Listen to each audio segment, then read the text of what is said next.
Faceway is regarded as one of the greatest Fortnite controller players in the world, if not the greatest. And with that comes a lot of people wondering what settings he uses. So in today's video, we're going to be going over and breaking down each and every single setting that Faceway uses. This way you guys can copy them for yourself. Whether you're trying to replicate his game style or elevate your performance in Fortnite, hopefully this video will help you. So not only will I be sharing with you guys these settings to copy, but I'll also be explaining the reasoning behind him using them. So without wasting any time, let's go ahead and hop right into them. So we're going to start with the sensitivity settings and work our way down. At the very top of the screen is going to be the build mode sensitivity multiplier along with the edit mode sensitivity multiplier, both which are the main reasons Faceway has gained such notoriety. So his build mode sensitivity multiplier is set to a 2.3 and his edit mode sensitivity multiplier is set to a 2.4. Continuing downwards is going to be the advanced look sensitivity settings. His look horizontal speed and look vertical speed are both matched at a 49%. He has 0% for both of his turning horizontal and vertical boosts and no boost ramp time.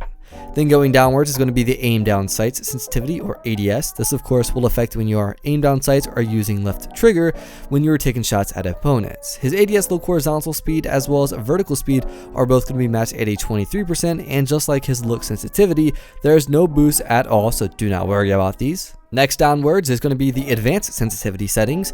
His look input curve, which is a very controversial setting alone, is going to be set to linear. So for the look input curve, there's linear and exponential, and exponential is probably the most favored one out of the majority of Fortnite players because of how comfortable it is to use. It's a lot slower, and just for beginner players, this is going to be better for you to learn the game.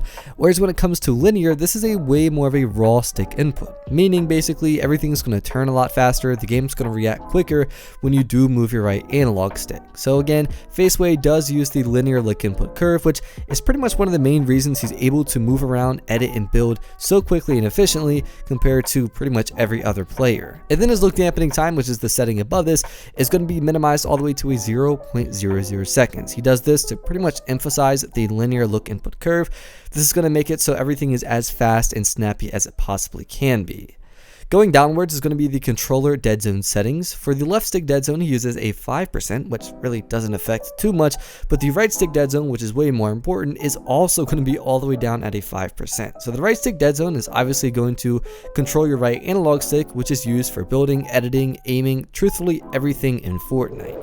And the reason he has lowered his all the way from a 20 to a 5% is because, once again, this is going to even more so emphasize the quicker movements. Now this is going to be something that if you have not used these settings, this setting alone, the right stick dead zone, is probably going to be the one that's going to throw you off the most. When you use these settings, you'll likely be very uncomfortable with them just because of how fast you're going to be looking around and building and editing.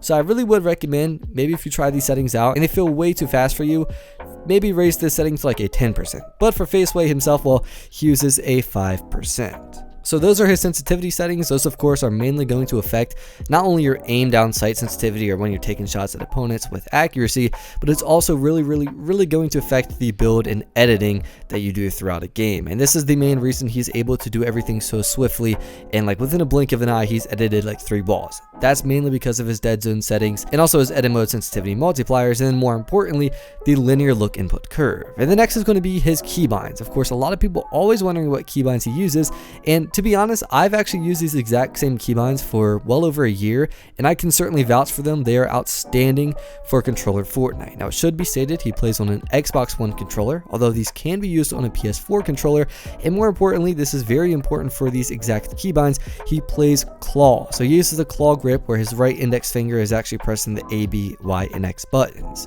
So basically he uses a custom Builder Pro with only a couple changes made. His Y button, which is triangle for PlayStation 4, is going to be binded to edit, and then his left analog stick clicked in is going to be binded to toggle pickaxe, which is otherwise known as L3. So again, the only changes he has made is Y or triangle is binded to edit, and then his left analog stick clicked in, or L3, is binded to toggle pickaxe. This allows him basically to have instant edits, and since he plays claw, his finger is already resting on the Y button. So whenever he goes to edit, he simply just presses his finger down and he's already in the edit menu. And his confirm button for editing is the default, which is going to be B. So he uses Y to edit, RT or right trigger to select the tiles, and then B to confirm. So those are his main settings. Those are going to be his sensitivity and keybind settings, but it doesn't necessarily end there because there's actually a few other miscellaneous settings he uses that you should use as well if you're trying to replicate his game style. These are actually relatively important. So first of all, his graphics. He uses a 150% brightness, which a lot of people are wondering, like, how does this affect any sort of game performance or game style? Well, basically he uses a 150% brightness and raises it because it allows him to spot players out a bit easier in game. Obviously it's going to look a little bit weird at first, but in general it does actually make it a bit easier to spot players out if they're like far in distance. A lot of times in like dark areas in the map, like an attic or roof of a house, it can be difficult to see players there, so by raising your brightness, this will eliminate this from happening. He uses a Triton Oak colorblind mode with a 10 colorblind strength, which doesn't necessarily affect much, but if you're wondering how he has the colors he has, well, that's basically the setting behind it. More importantly, we're going to go over the game settings. So he has sprint by default on, which is actually really important when using the keybinds he has.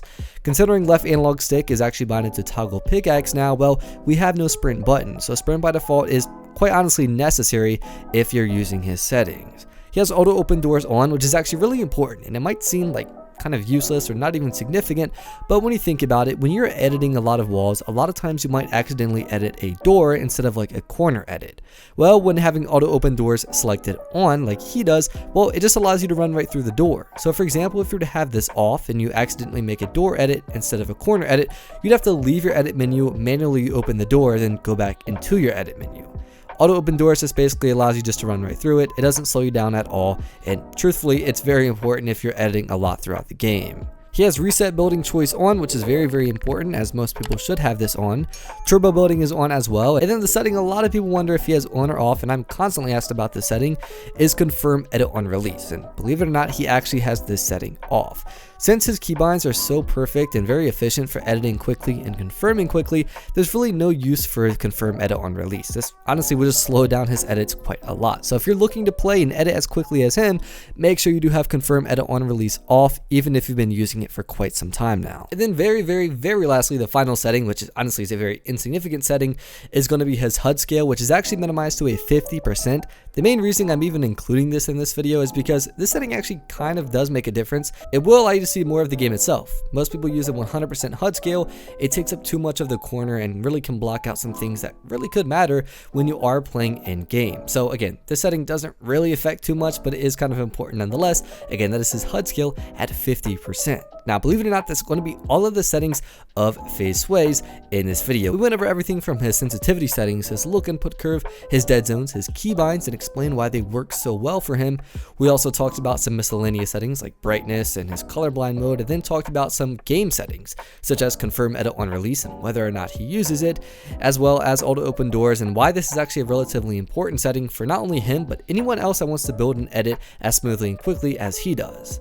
Now, if you guys enjoyed today's video, feel free to leave a like down below, and of course on the contrary, if you genuinely disliked today's video, then feel free to leave a dislike as well. And if you're new around here and would like to see more daily Fortnite content like this in the future, feel free to subscribe as well as turning on those post notifications. Nonetheless, my name is EndingGamerTag. Thank you all for watching today's video, and I'll see you tomorrow. Adios.